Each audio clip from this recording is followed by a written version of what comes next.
Hi, it's Tim Hagen from Progress Coaching, and welcome to another episode of Coaching Conversations. And I wanted to make you aware of something very cool that we're doing on a subscription basis, and we'll put a link in each one of our episodes.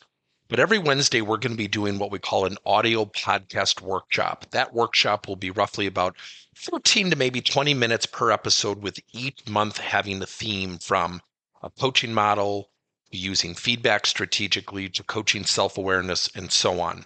So if you could, look in the body or in the content description of each episode, and you will see a link where you can join this subscription. These are literally 4 workshops every month, teaching specific strategies to address a particular area of workplace coaching, as it relates, again, to things like awareness, motivation, teamwork, and what have you. Here's the cool thing. It's only $10 per month, and each month you will get a handout that we will follow along with. So we also give you a tool for you to take notes as we go through each episode. We hope you'll check it out. Self-coaching is something that needs to be done on a regular basis. Now, self-coaching is something as simple as providing your team a book and having them read it specific to what the initiative calls for. So let's say we're having a team that's struggling with conflict. You could have everybody get the book, Crucial Conversations, and then share in a group setting. What did they learn? Self-coaching, first and foremost, needs to be structured. Number 2, once it's structured, there needs to be a learning validation.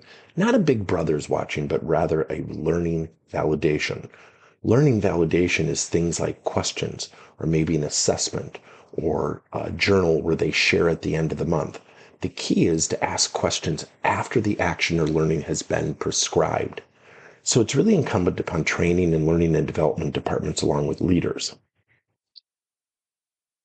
The key to self-coaching is, first, again, to structure it.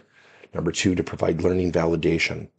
Now, some of the techniques used in self-coaching can be as simple as observing other people, peer-to-peer practice sessions. It could be reading a book and everybody shares every 2 weeks what they learned from a chapter.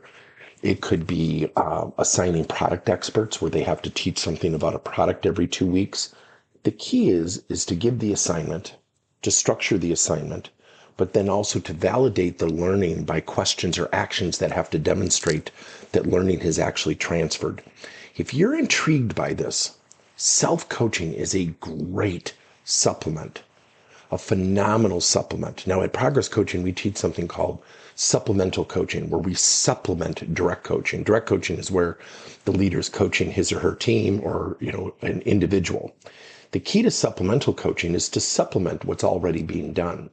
Now, self-coaching, yes, in theory, it can stand on its own, but it should not absolve the leader from coaching his or her employees.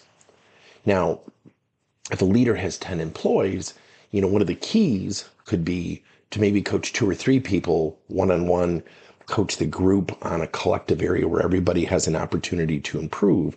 Yet I think self-coaching is something that can easily be structured, easily be validated, and easily be rolled out and prescribed. If you're intrigued by this, reach out to us. We structure self-coaching programs all the time. We also have a course on how to structure self-coaching programs, and the target audience for that course is leaders and training personnel. Thank you for listening to another episode of Coaching Conversations by Tim Hagen and Progress Coaching. Now, our company is always coming out with new and innovative solutions to help leaders coach their employees. And recently, we just created a new service called Coach to You, where leaders can pick and choose topics and assign 7 to 21-day programs for employees to learn, and more importantly, apply actions and then reflect and share what they're going to do going forward as a result of the learning. It's called Coach to You. We're literally bringing coaching to your employees. If you're intrigued, we'll have a link in each one of our episodes where you can get more information. And again, thank you so much for listening to another episode.